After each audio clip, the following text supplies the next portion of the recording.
went straight to the Ledbury. Brett came out, covered in blood and deer fur, and shook my hand.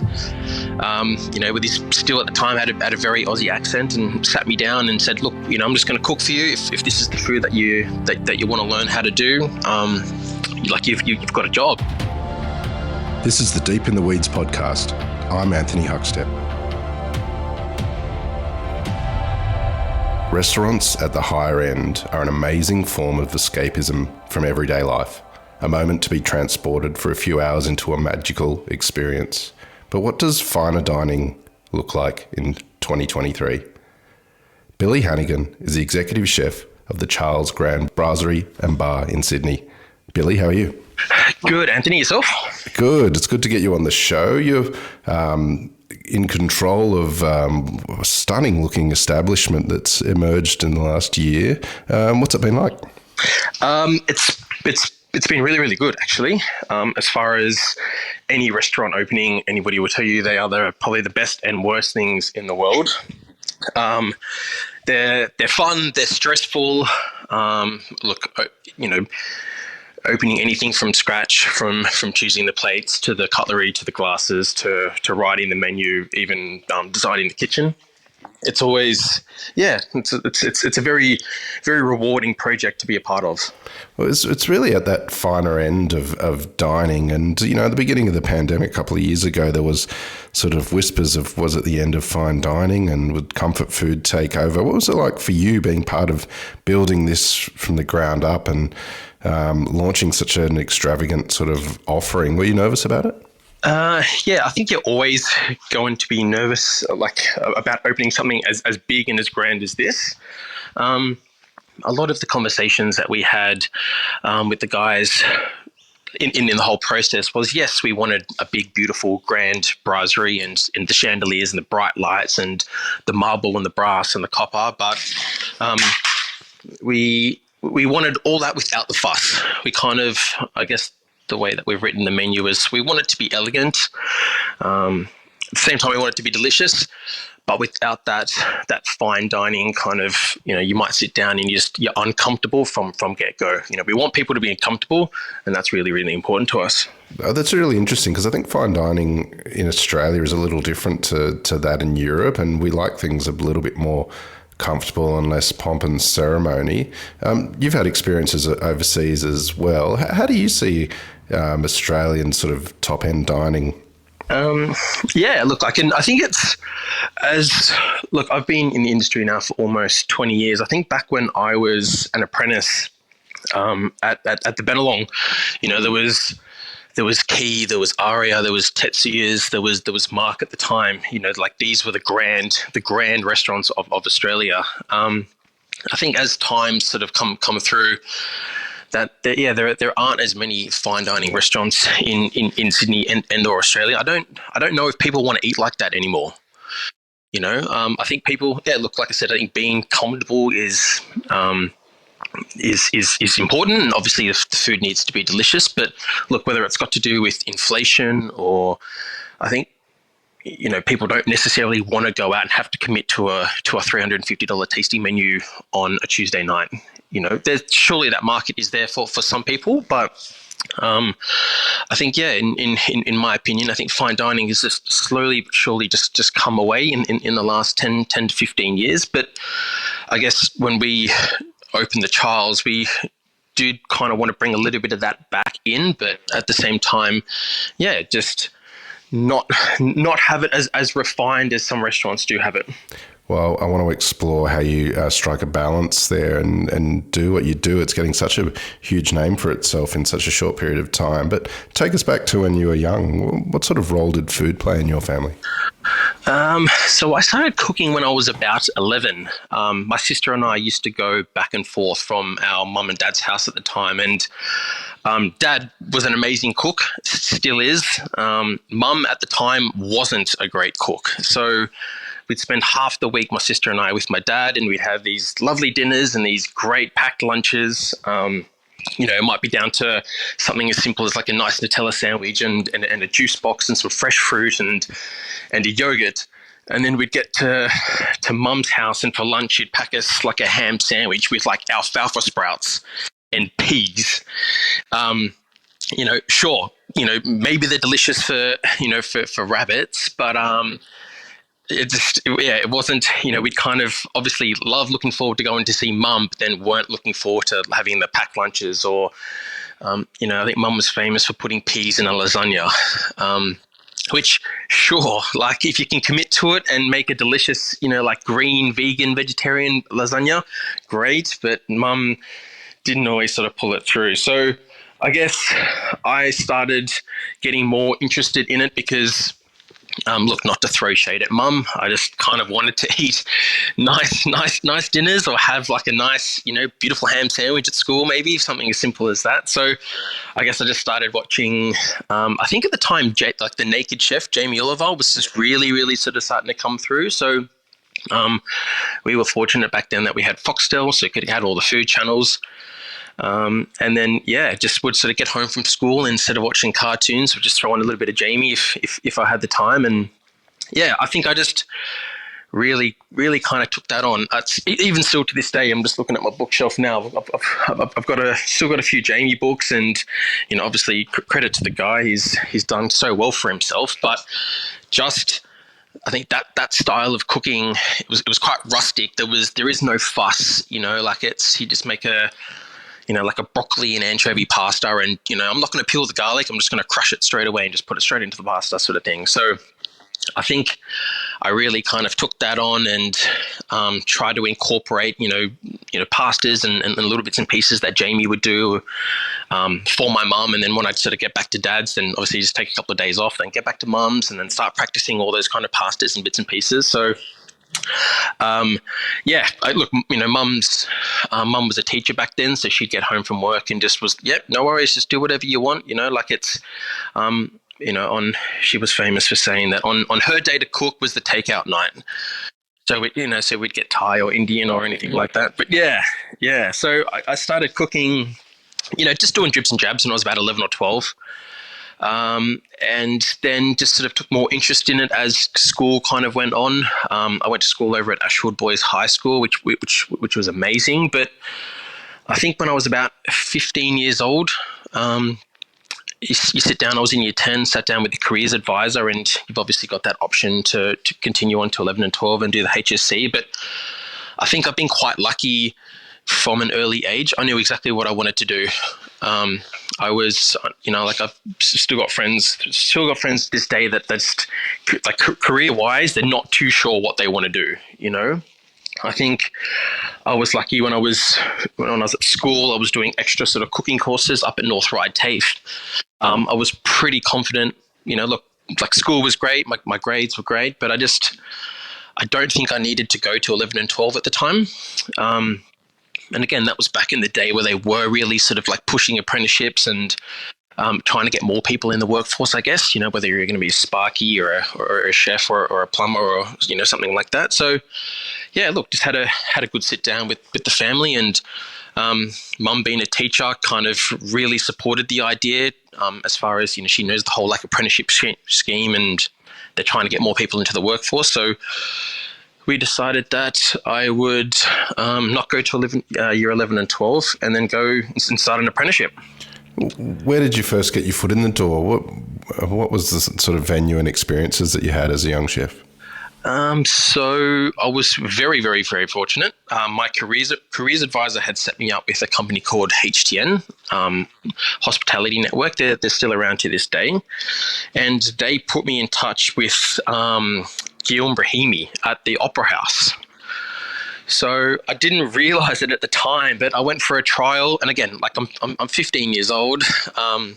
They sent me to the Opera House, and it's quite a. It was quite nice, just sort of like walking through Circular Quay, and like you got the beautiful view of the harbour, and obviously the Opera House is so grand, and I had my skateboard in hand and kind of just rocked up to this restaurant. I didn't know anything about hats at the time. I didn't know who Guillaume was. And look, they took me through on a trial, and look, it was a big, beautiful kitchen, and there was probably about 30 or 40 staff at the time, and everybody seemed lovely. So, look, I didn't really sort of know any better. I just thought, yeah, cool, it's the Opera House. I'll work here, no worries. And it turned out to be Three Hat restaurant. I think it was probably one of the top five in Australia at the time, behind the Marks and the Keys and the Tetsiers. So very fortunate. I had a good start to my career. Were you surprised by what it was like in a commercial kitchen? Yes. Yes. I think TAFE, and like the extra courses, like the extra cooking courses that I'd done through school, like I did hospitality at school and then extra courses at TAFE. I think they definitely do sugarcoat what restaurants are like. I think a lot of people talk about like the old school days, where it was, like all the hours, and it was quite savage, and people kicking and screaming. That whole kind of Gordon Ramsay, I think Gordon Ramsay set that up, 20 years ago. So I think it was definitely like a reality check getting into a restaurant like Guillaume's. Mind you, look, I was only 15. I think I picked chervil and picked basil for that basil tuna dish for the first 6 months.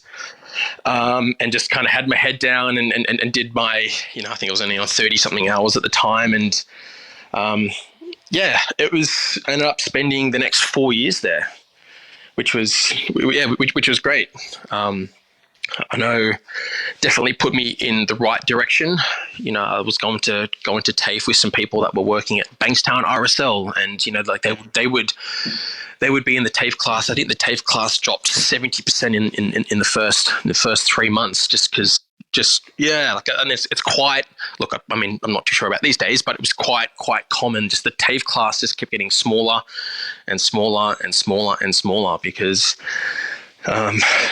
Maybe these kids were just sold the dream, and then you kind of get into that, commercial cooking, and you're working under stress, and, you might cut yourself or you might burn yourself. Suddenly, it's cooking food isn't so great. So, I was fortunate that I was at a very established high-end restaurant and learnt very good skills and standards from an early age, and was definitely put through the ringer by the chefs there, and obviously by Guillaume himself. And it was probably like one of the better career moves as far as starting an apprenticeship. But I think from very early age I was taught to deal with the stress, and a restaurant being at the Opera House, the volume, we were doing incredible numbers. We were doing weddings upstairs and pre-theatre downstairs, and cooking for 5 or 6 hours. It was just, I look back on it now, and at the time it was hell. But yeah, again, like it definitely put me in the direction of kind of what I really wanted to do. You spent a lot of time in the UK. Tell us about the journey over there, and was it different to what you had experienced here? Again, just when I'd thought I'd kind of completed cooking as an apprentice, and I was very comfortable with myself after spending 4 years at Guillaume's. I was fortunate I got to do all the sections, and I was, quite confident with cooking meat and cooking fish and running a section. A good friend of mine, Kirsty, she'd just come back from the Ledbury in Notting Hill. So, after 4 years at being one restaurant, you want to see something else. You want to see another type of cuisine. So Kirsty suggested, look, why don't you go to the Ledbury? There's a guy over there. His name's Brett. He's Australian. They're doing some really, really, really good things. And after umming and ahhing for a bit, just bought a one-way ticket and moved to England. Yeah, moved to, again, probably one of the scariest things still to the day of what I've ever done. I flew over there when I was 19. I'd never opened up a bank account. I'd never paid rent. I'd never, all this sort of stuff had been done for me, at a very early age with my parents. So as far as being like thrown in the deep end, quite a scary but quite an exciting experience. And I went and dropped all my stuff off, went straight to the Ledbury. Brett came out, covered in blood and deer fur, and shook my hand. With his, still at the time had a very Aussie accent, and sat me down and said, "Look, I'm just going to cook for you. If this is the food that you want to learn how to do, you've got a job." And did me a 5 or 6 course menu with wines to match on a beautiful Tuesday sunny lunch. And it was very hospitable. That was probably my first. That was my first memory of Brett. Just a very very nice, accommodating guy from get go. I was this 19-year-old.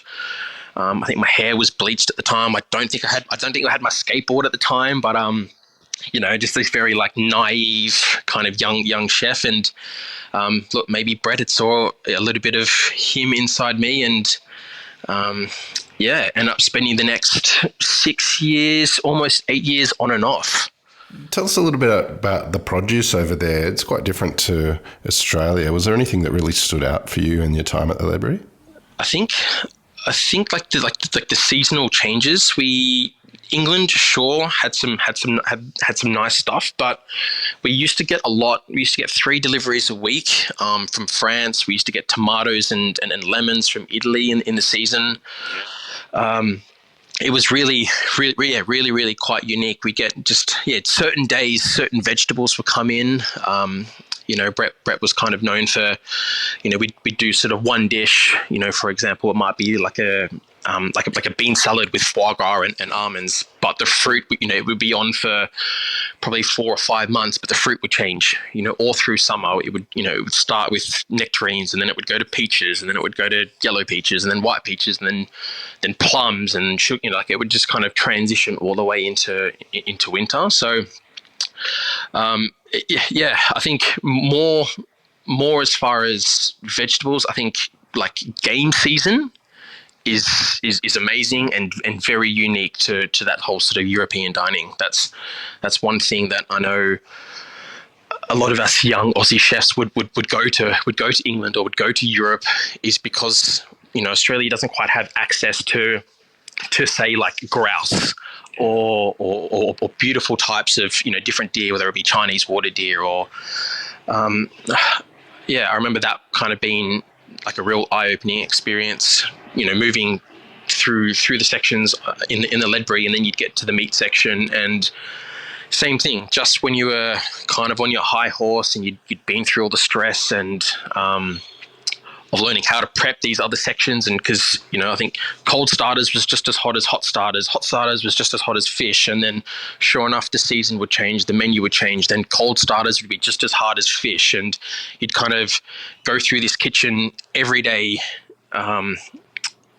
Look, everybody will tell you that worked at the Ledbury, every day was just very very hard. Every day was very very hard. I think I was quite lucky that I had just come from such a hard kitchen. I either like the Benelong, that I could still deal with the stress. I could still deal with the volume. I still went down every day. I still got screamed at for probably the most stupidest things. But I think it was getting to the meat section, and then you kind of come into that autumn sort of winter, and it's like, right guys, this is game season, and then suddenly you're prepping 3 or 4 different, wild birds. Brett, who loves shooting game, would come in, at 12 o'clock at night. You've just worked a, dare I say, a 17, 18-hour day, and he would have a garbage bag full of just wild ducks. So just like, look, little things like that. It was like a very great experience to be. And again, at the time, probably wasn't great because you've just been in the kitchen for 16, 17-hour days, and then there the boss rocks up at 12 o'clock at night, and then puts another 2 hours on your shift, and you're out there in the cold kind of plucking all these ducks for the lunch menu the next day. I'm kind of laughing and smiling about it now, but at the time, like, it just it was. I think the culture and the guys and girls that were in that kitchen, we were all there to do that. Like that we were all there. We all flew from the other side of the world to literally pluck ducks at 2 o'clock in the morning for lunch menu. So, it was, look, very, very hard, but an amazing restaurant to be a part of. What was it like coming back to Australia after those experiences at the Ledbury? Good. I think whether it's just like that Australian culture in general, things are just a lot more relaxed here. not saying that, not speaking for every kitchen, but the Ledbury was just so highly strung. It was just hard every single day. The standards were incredible. I remember I came back to Australia, and I kind of, again, just didn't really sort of know what I wanted to do. I kind of wanted to chill out a little bit because I've just been working, dare I say, 16, 17 hours a day for the last 8 years. Was fortunate enough to get a job back in Guillaume's kitchen, and then went back to Bistro Guillaume as his head chef. So again, quite a nice story to tell. Started off as an apprentice and come back 12 years later, and get a job in his kitchen as his head chef. And yeah, that was really good. I think the hospitality in Australia is completely different. Obviously, it's like the hours are less. Ledbury was open lunch and dinner 7 days a week. Guillaume at the time was closed 2 days a week. We were only open for lunch 5 days a week. It was just a bit. The salaries are definitely a lot better. Everybody will tell you that the salaries in Europe are absolutely atrocious. So it was really nice to sort of come back. Really nice to come back to Australia. What surprised you about the being a head chef at Bistro Guillaume? It was, I guess, my first role where I had more or less complete control. Look, obviously with Guillaume's name on the front door, when we'd come to menu development, it would kind of need to be more or less like a 50-50. I was fortunate that I could bring back a lot of recipes, a lot of ideas, a lot of cooking methods from the Ledbury. I essentially left there and I was quite institutionalized because all I thought was how to do things Brett's way. I guess it was just more adjusting on how to come back and do it Guillaume's way. Guillaume was very good and let me kind of express myself and experiment, but at the same time, I kind of without coming away from the narrative of what Bistro Guillaume was, it was kind of bringing maybe like that Ledbury skills, but also it needed to be on brand with what Guillaume would do. So. Yeah, that was really, really good, and definitely like a good practice, a good warm up for the position that I'm in now. Well, tell us a bit about how the role came about. So, Guillaume, I ended up spending the next 3 years at Bistro Guillaume. Then, unfortunately, the restaurant closed due to COVID, as most places did. Then there was about a year limbo, as everybody knows, where I went out to help a friend reopen up a restaurant over in Manly, a good friend of mine, James.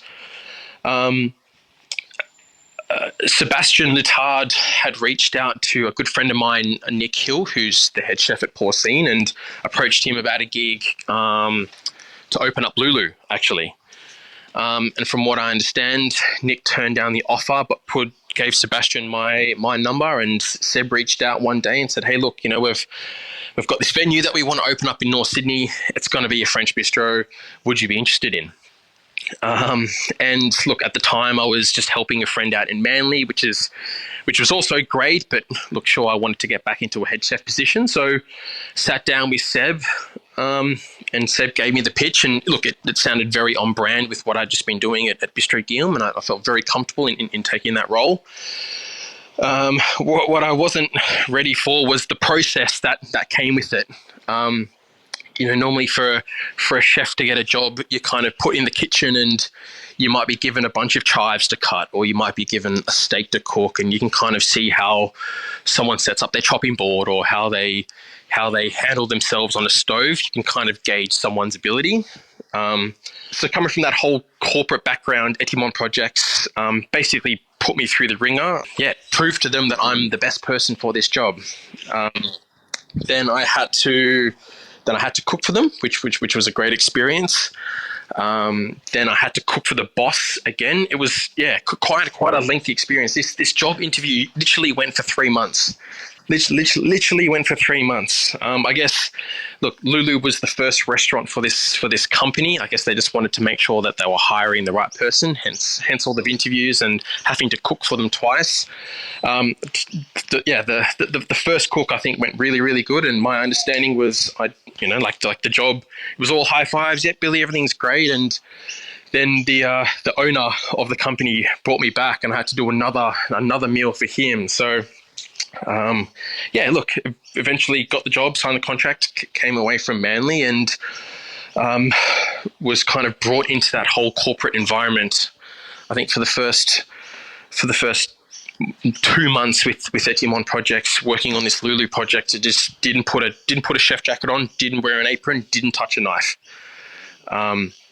I had started at the time with the baker of Lulu, Brendan Woodward, and yeah, it was kind of weird experience, like just going to work to Barangaroo every day, just dressed in a button shirt, chefs, like we don't do that, like we don't, getting used to like that whole sort of corporate environment. So look, that was that definitely was an eye-opening experience.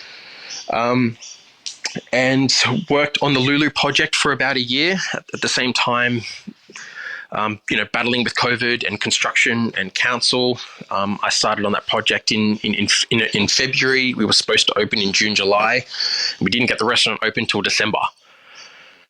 So there was a lot of just back and forth. There was lockdowns, of course, and look, as I said, there was construction. There was, we wrote a menu for a winter opening, then wrote one for a spring opening, and then wrote one for a summer opening. So with all those menus, with trialing and all little bits and pieces, going back and forth,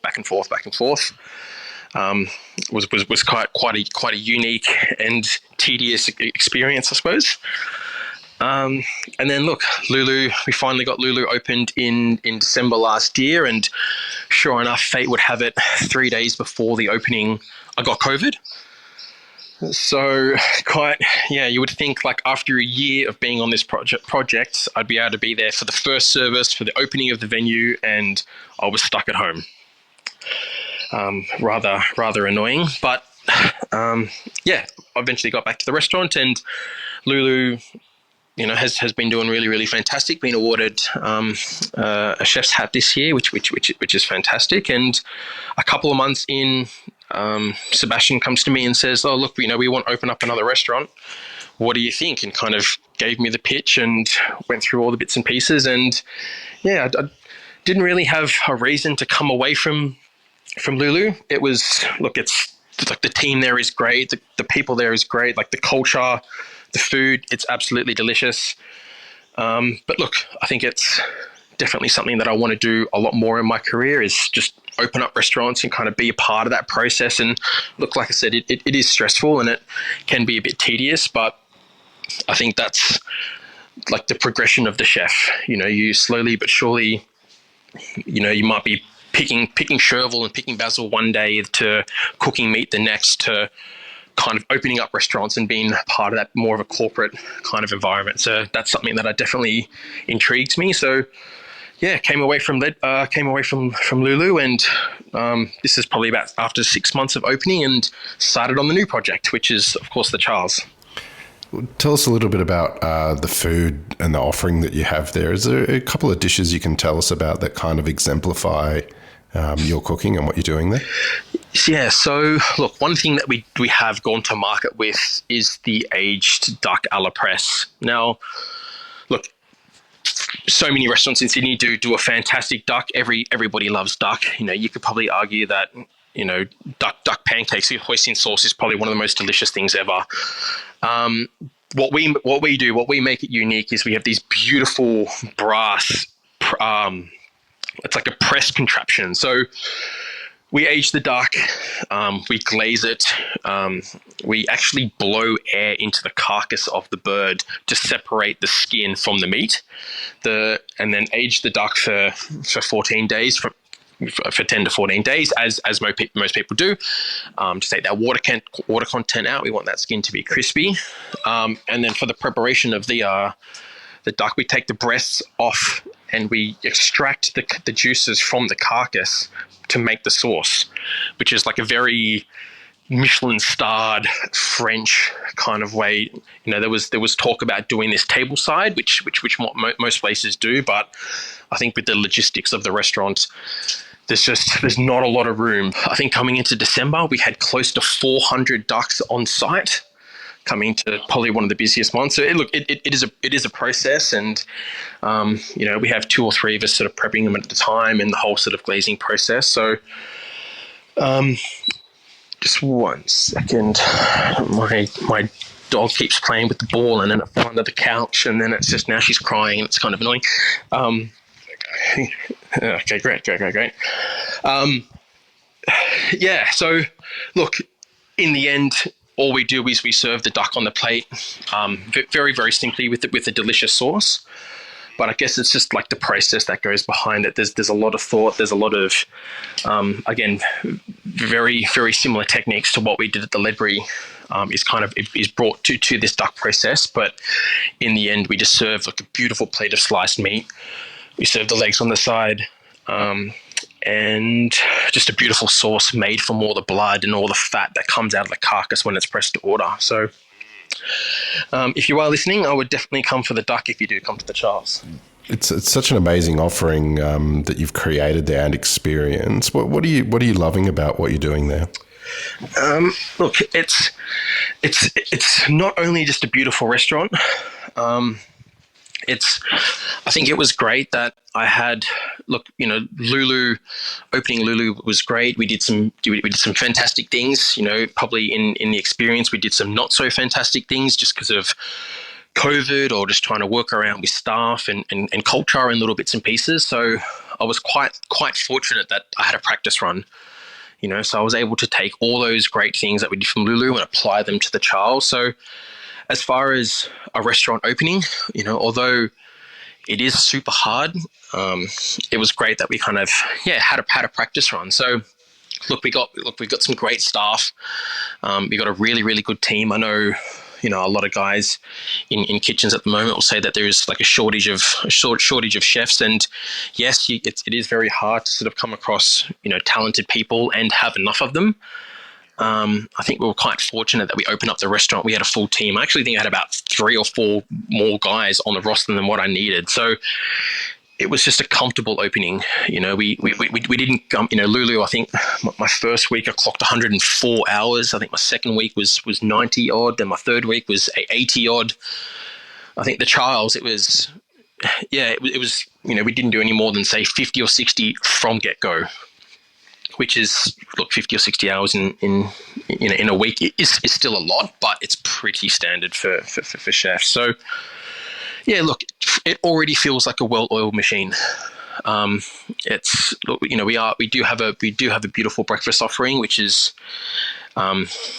which has been great. But breakfast can take a strain on a kitchen just because someone's there from so early. But the breakfast has been great. Lunches, being a city restaurant, have been fantastic. And then, dinners. We've been quite fortunate. We've been super busy from get-go. Well, Billy, it's amazing what you guys are creating there, and an honour to have you on Deep in the Weeds today to hear a bit of your story. Good luck with the year ahead, and keep in touch, and we'll catch up again soon. Awesome, Anthony. Thanks for having me.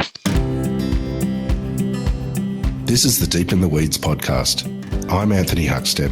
Stay tuned as we take a deep dive into the lives of the incredible people who ply their trade in the food and hospitality sector. Special thanks to executive producer Rob Locke for making this all happen. Follow us on Instagram at Deep in the Weeds Podcast, or email us at podcast@deepintheweeds.com.au. Stay safe and be well.